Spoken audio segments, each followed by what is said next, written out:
She's a parasite living off my brother who makes $7,000 a month. She's like an unemployed freeloader. The ones throwing these insults with smirks on their faces are my husband, Ken, and his younger sister, Monica. They've decided I'm beneath them and frequently make comments like this. But I never imagined they would stoop so low as to mock and belittle me in front of 30 relatives gathered for Christmas. I've never complained to Ken, thinking I should be grateful to be married to him. I've also held back with Monica because she's his sister. Even though Monica constantly tried to put me down, I always stayed quiet and ignored her. But I can't hold it in any longer. Even if it means divorcing Ken, I don't want to stay with people who don't value me. And when I made my decision, both Ken and Monica ended up regretting their actions. My name is Julia Lewis. I'm a 39-year-old homemaker. 4 years ago, I was desperate to get married. When I was 35, I was dumped by my boyfriend, Nate, who I had been dating since I was 30.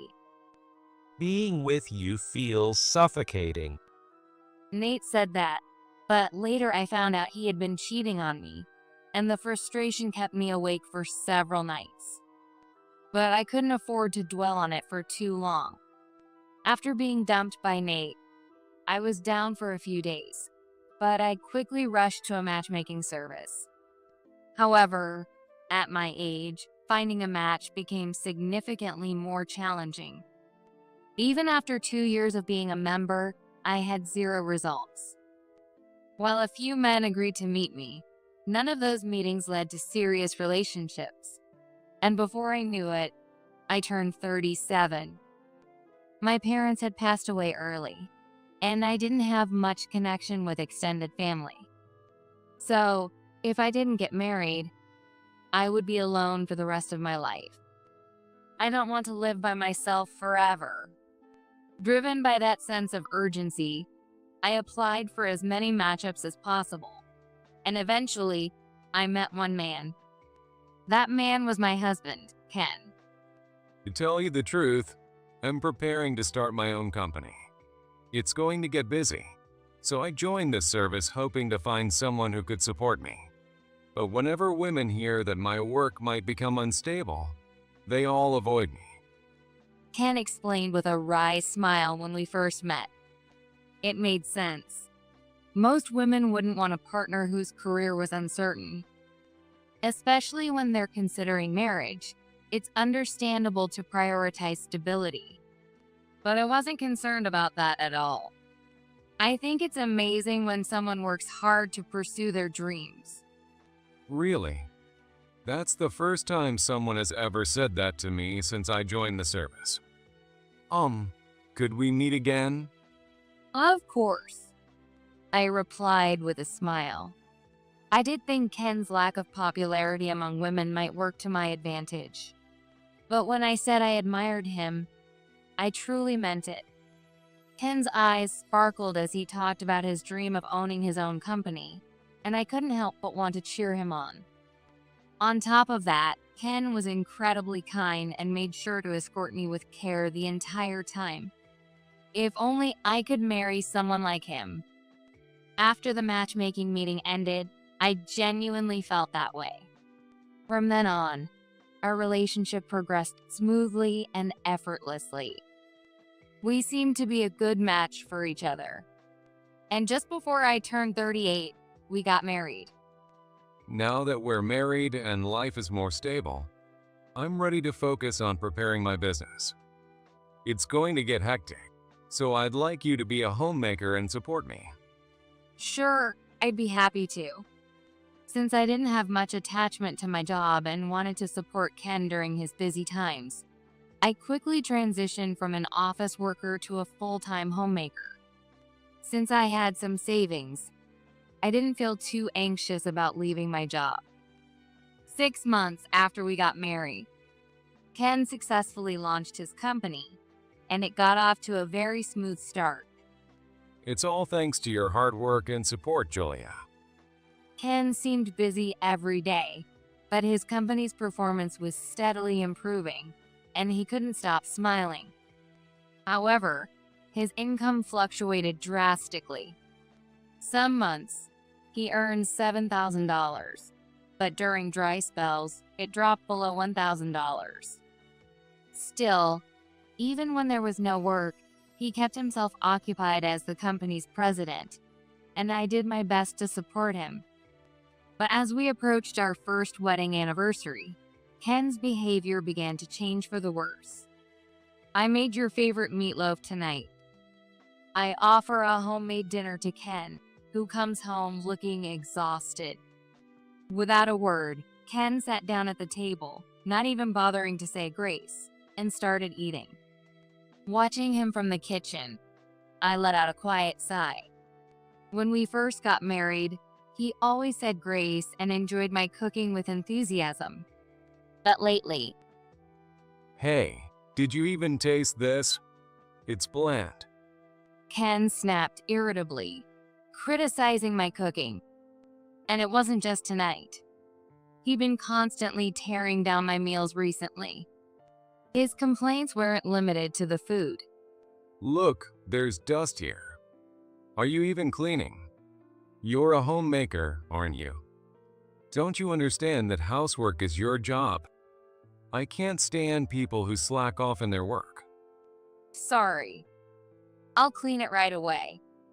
When I apologize, Ken responds with a sharp clicking his tongue. It seemed like he couldn't open his mouth without insulting me for something. Where did the kind Ken go? Once I saw him head to the bathroom, I let out a big sigh. Right after we got married, he was so gentle. But over time, he started treating me poorly, and now his words were nothing but criticism. Even so, I couldn't imagine divorcing Ken. At my age, it would be tough to remarry. I had joined a matchmaking service because I was so determined to get married. I couldn't bear to give up on that dream so quickly after finally achieving it. Besides, I figured I wasn't the only one whose partner became less considerate after marriage. Ken constantly complained about me, but he wasn't like the awful husbands you see in TV dramas or movies. Maybe things will change if we have kids. That's what I was optimistically thinking, but when we entered our second year of marriage, I brought up the idea of having children. However, the response I got from Ken was completely unexpected.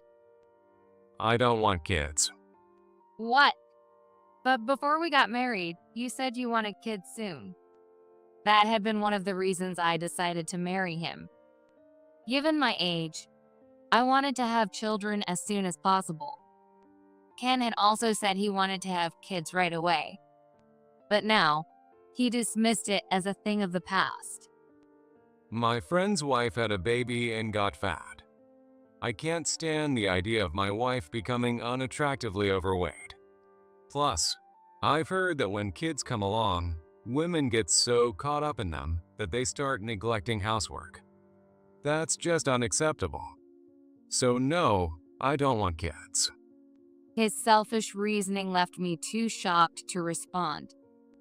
And then, something happened that pushed me even further to the edge. It was the presence of my sister-in-law, Monica. Hey, I'm here.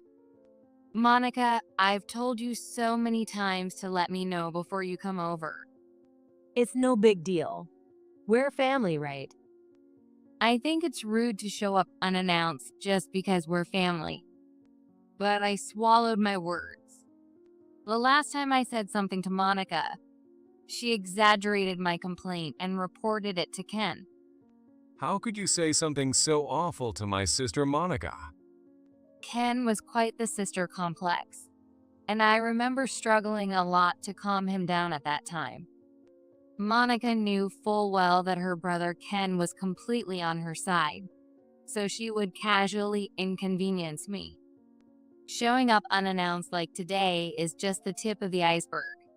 There were even times when she made me cook meals for her entire family because she didn't feel like cooking herself. And lately, things have gotten even more troublesome. Take care of the baby again today, okay? I'm heading out with friends. With those words, Monica handed me her baby, who had just started to hold their head up. Before I could refuse, Monica quickly left my house. Monica had gotten married before me and already had a child. I thought she would visit less after her child was born, but instead, she left the child entirely in my care.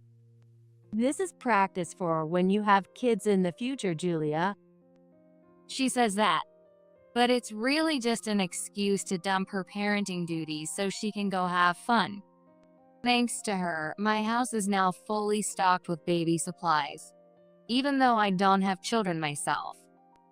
Oh, there. Don't cry.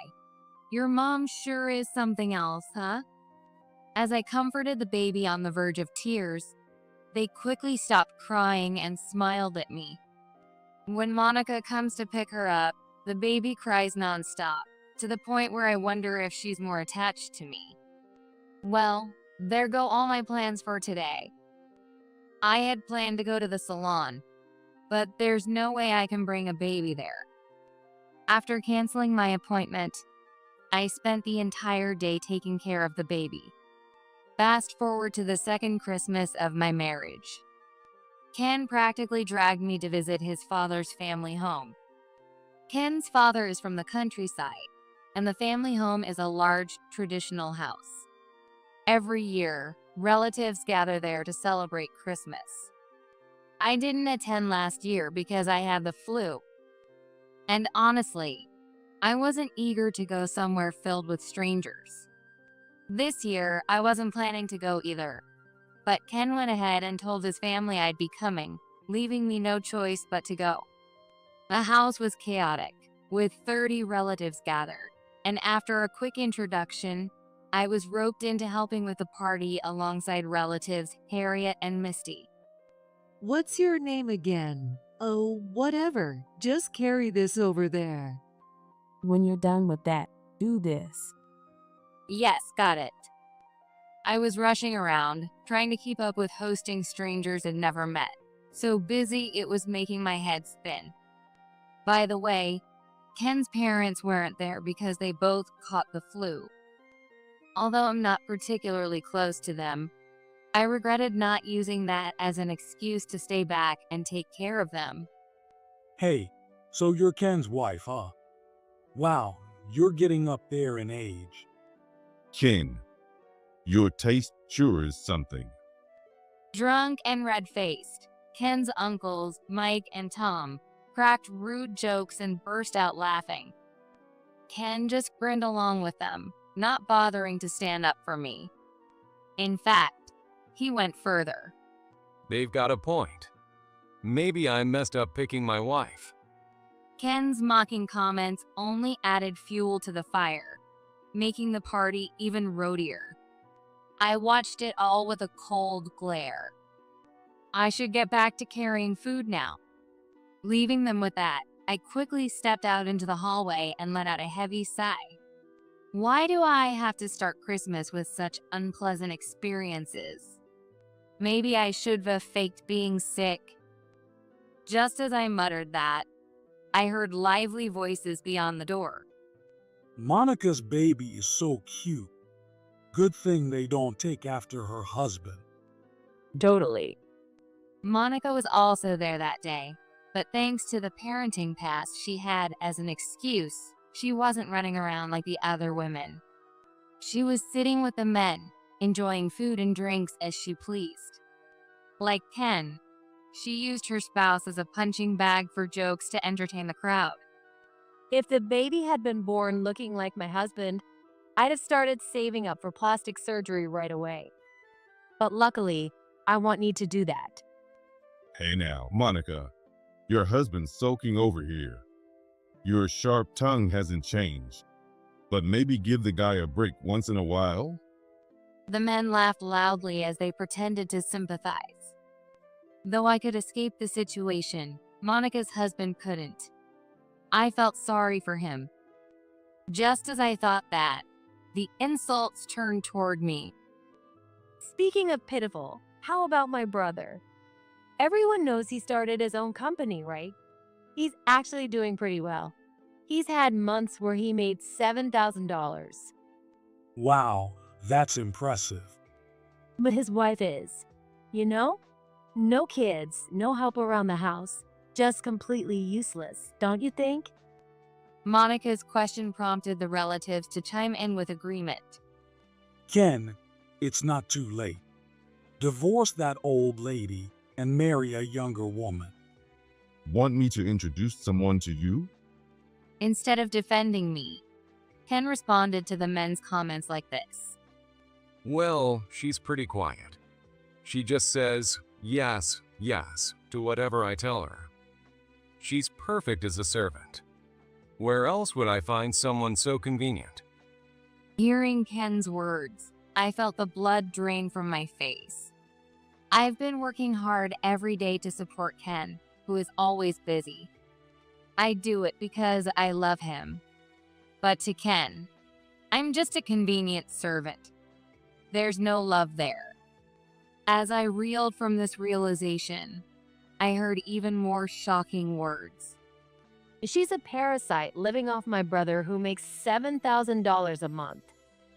She's like an unemployed freeloader. Their words drew loud laughter from the group of men. The sound of their ugly laughter made me instinctively cover my ears. To them, I was less than human. The moment I understood my position, I stopped caring about everything.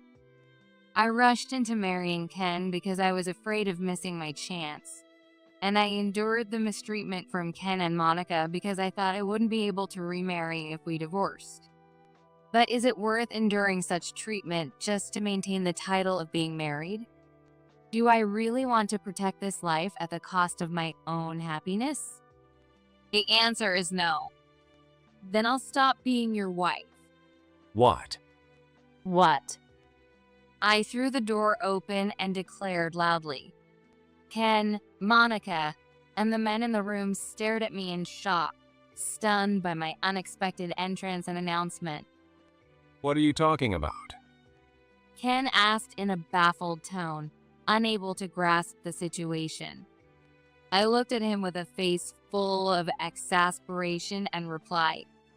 I said, I'm done being your wife. My declaration was met with confused murmurs from the men in the room. Well, Julia, was it? Does that mean you're divorcing Ken? Yes, that's exactly what it means. As the word divorce came out, Ken finally understood what I was saying. His expression shifted from shock to anger in an instant. Are you serious? If you divorce me, you'll never remarry. You wanted to get married so badly, and now you're throwing it away in just 2 years. If I can't be happy with someone who doesn't protect me, then being alone is still better. Up until now, I was fixated on being married. But when I thought about it calmly, I couldn't understand why I had been so obsessed. I wanted to get married, not just to avoid being alone, but to share happiness with my partner. I didn't marry Ken to make myself miserable. As I stood firm in my decision, Monica let out a mocking laugh. Wow, that's a bold statement, Julia. But do you realize who you're divorcing? My brother is a golden catch, making $7,000 a month. You're an idiot for wanting to leave him over something like this. Monica's twisted grin only made me more resolute. $7,000? That's a thing of the past. Ken doesn't make that kind of money anymore. His business is in pretty bad shape. A wave of shock rippled through the room. Ken's business had started strong, but sales plummeted within 6 months, and now it's barely hanging on. Without any solutions, it's only a matter of time before the company goes bankrupt. How? How do you know about that? Because you're so disorganized. You left a pile of overdue notices from your company lying around in the living room. Ken was at a loss for words as I exposed his carelessness. Monica, who had been smug until now, began to pale. But if you divorce him, you'll be single. A housewife turning single. That's the end of the line for you. It seemed Monica was determined to see me unhappy. She spat out her words like a sore loser. In response, I revealed a shocking truth that no one knew. I've been making a lot of money through real estate investments. I actually earn more than Ken, so you don't need to worry about me. Oh. Monica's shocked voice came out weak and deflated. The relatives, too, were wide-eyed with surprise, but no one was more stunned than Ken. As he stood there with his mouth agape, I couldn't help but remark, "Why are you so surprised? I told you before I quit my job, didn't I? I said I'd keep working on my real estate investments even as a housewife. Sometimes I work on it during my spare time." Wait, what? I never heard that. Oh, that's right. I told you while you were playing video games. You must not have been listening because you were too absorbed in your game. You really should fix that bad habit of yours. I pointed out Ken's flaw with a sigh, trying not to roll my eyes too hard. One of Ken's hobbies is gaming, and when he gets into it, he becomes so focused that he even forgets to eat. It's true that I mentioned my real estate investments while he was gaming, but I never imagined he hadn't heard me at all. That's impossible. There's no way you make more money than me with real estate. You're just a housewife. I'm the one who's been supporting you. The relatives, who had been on Ken's side until now, started giving him cold looks after hearing how clueless he was about such an important topic. Desperate to escape their judgmental gazes, Ken scrambled to deny the truth I had revealed. Then, do you want to take a look at my bank book? That should make it clear that I earn more than you. Honestly, didn't you ever wonder how we were able to maintain the same lifestyle even though you've barely been giving me any money lately? As Ken's business began to struggle, he gradually reduced the amount of money he gave me for living expenses each month. When I told him it wasn't enough, Ken sighed and said, Not enough. I'm giving you plenty. If anything, I was giving you too much before. If you think it's not enough, why don't you cut back? I saw someone on social media managing groceries on just $120 a month. If they can do it, so can you. Ken's comment was absurd. Spending only $120 a month on groceries is impossible. Anyone who manages a household would know that instantly. That social media post must have been a lie.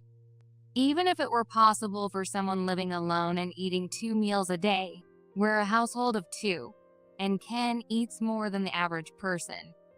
But Ken remained firm, acting like it was a reasonable expectation. I have no choice. I'll have to dip into my savings. When it became clear that asking Ken was pointless, I started using my own savings to cover the shortfall. Still, I earn more than Ken. Even if Ken stopped contributing entirely, I could easily support the two of us. Well, I doubt it'll ever get to the point where he gives me nothing. I thought that optimistically, but 2 months later, Ken didn't give me a single cent. When I confronted him about it, he said, It can't be helped. The business is struggling. Haven't I been giving you plenty of money until now?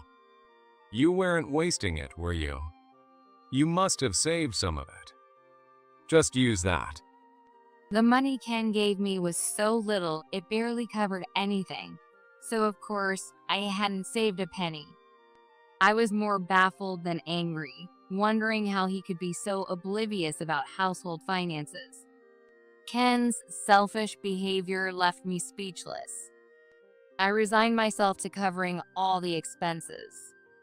You said you've been supporting me, but the truth is the opposite. I've been supporting you, and yet you act so high and mighty without even realizing that. My words made Ken's face flush with a mix of anger and embarrassment. I don't fully understand, but being called an incompetent man who can't earn money seems to be deeply humiliating for men. Ken was no exception, and he was visibly angry at my comment. How dare you say that to my brother? Monica, stepping in for the speechless Ken, tried to attack me. If you keep insulting my brother, then it's over between you two. If you get divorced at your age, you'll never remarry. Your future will be hopeless, and you'll spend your life alone and miserable. Whether or not we get divorced isn't up to you, Monica. Why do you think you have the authority to decide that? I shot back immediately, and Monica bit her lip in frustration, clearly upset. If she's going to get this flustered, she shouldn't have attacked me in the first place, I thought. Also, why would getting divorced mean my future is hopeless? Being single isn't unusual these days. Not being able to get married means no one wants you. That's obviously sad and miserable. Don't decide what makes me happy. It's annoying. Sure, I used to be fixated on marriage, but I'm not unwanted. I have plenty of friends.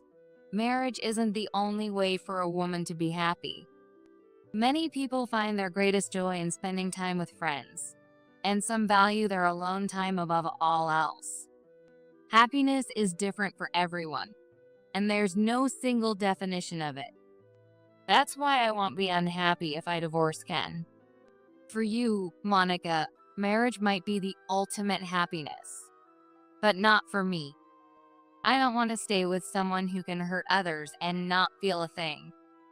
That's why I'm done being Ken's wife. Then I turned to glare at the male relatives, who had been quietly watching the scene unfold. Did you know? There's been an increase in older couples getting divorced. If you keep treating your wives like servants while you enjoy yourselves, you'll end up being abandoned too. At my remark, the wives, who had apparently joined unnoticed, began voicing their agreement. She's right. I'm not divorcing now because my husband works, but the thought of him being home all day after retirement is terrifying. Does he think he'll start doing housework after retirement when he never helped with the kids or housework before? Taking care of the kids is done, and now I'm supposed to take care of my husband? No way. I'd rather get divorced, too. Amid the women's growing complaints, the men looked increasingly flustered. Some even rushed to apologize to their wives. Men really are hopeless if they can't realize these things without being told. Deciding there was no reason to stay any longer, I quickly left the house. I headed to the parking lot, ready to go home alone without Ken. Ken and Monica, flustered, came running to try and stop me. Hey, what do you think you're doing, leaving without permission? And that's my car. This car? I paid for it in full and it's under my name. When did it become yours? The car, which Ken used daily for commuting, was actually something it bought before we got married. I let him use it simply because I didn't have much attachment to it. Ken looked shocked at my words, clearly having forgotten the truth.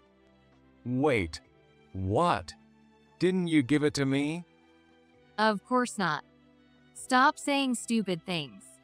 You're giving me a headache. As I held my head in frustration, Monica shrieked at me. If you're divorcing, then you should leave. Pack your things and get out of that house. The apartment we're living in? It's under my name. I'm the one paying the rent. Your idiot brother just moved into my apartment. You're the ones who need to leave. Yes, not just the car. The house is under my name too. If we're getting divorced, it's Ken who has to leave. As I explained earlier, I've been covering all the living expenses. In other words, the one losing everything in this divorce isn't me. It's Ken. Realizing this fact, Monica lost all her confidence, her face growing paler by the moment. Ken also seemed to grasp what would happen if I left him and, in a complete turnaround, clung to me desperately. I'm sorry. I didn't know. I had no idea we were able to live because of you. Come on. Even if you didn't know, a little thought would have made it obvious. But since you always thought of me as beneath you, it probably never occurred to you that I was the one supporting you. Beneath me? No, I never thought that. Even as he denied it, Ken avoided my eyes. This is a habit he unconsciously shows whenever he lies to me. Since we got married, Ken had always thought of me as beneath him. No, he might have been looking down on me even before we got married. He probably chose me because he thought someone he considered lower would be easier to control. From the start, it was clear I wouldn't find happiness being married to Ken. It just took me far too long to realize it. I'm divorcing you, Ken. No, I don't want a divorce. Then I'll take it to court. I refuse to stay married to you. I can't stand carrying the name Lewis anymore. I hate you, Ken, and I can't even tolerate you anymore. So, we're getting divorced. Ken's face fell in shock at my outright rejection. He must not have imagined I despised him this much. But after being humiliated in front of 30 relatives, how could I not? Well, that's that. I'll head home first and pack up your belongings. Enjoy the rest of your Christmas holiday. Ken looked devastated, and Monica stood frozen in shock. In contrast, I wore a bright, satisfied smile. Relishing the joy of escaping from this miserable life, I wasted no time driving away. As I watched Ken and Monica grow smaller in the rearview mirror, I savored my newfound freedom. When I got home, I immediately began packing Ken's belongings. It took the whole day, but by the next day, I was ready to move his stuff out. Just as I was planning to deliver it to his parents' home, Ken returned in a relative's car. I'm taking this to your parents' house. Help me load it up. Ken seemed too defeated to resist and silently complied. When I explained the situation to his parents, they were initially surprised but eventually agreed that the divorce was inevitable. Ken may have been unreasonable, but his parents seemed more reasonable. And so, our divorce was finalized quickly. Having his pride shattered in front of his family and facing my complete rejection must have hit Ken hard. When I brought the divorce papers to his parents' house, Ken signed them without protest. Since Ken had no savings or assets, there was no division of property. All the furniture and appliances in the house were things I had purchased. So the paperwork ended with just submitting the divorce papers. Unsurprisingly, Ken had no financial means to live on his own and stayed at his parents' house. As I was about to leave their house with the signed papers, I heard Ken mutter, I'm sorry.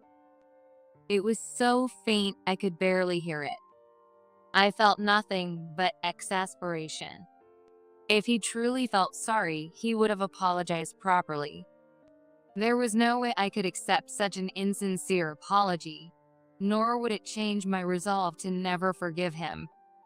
So I pretended not to hear and left his parents' house.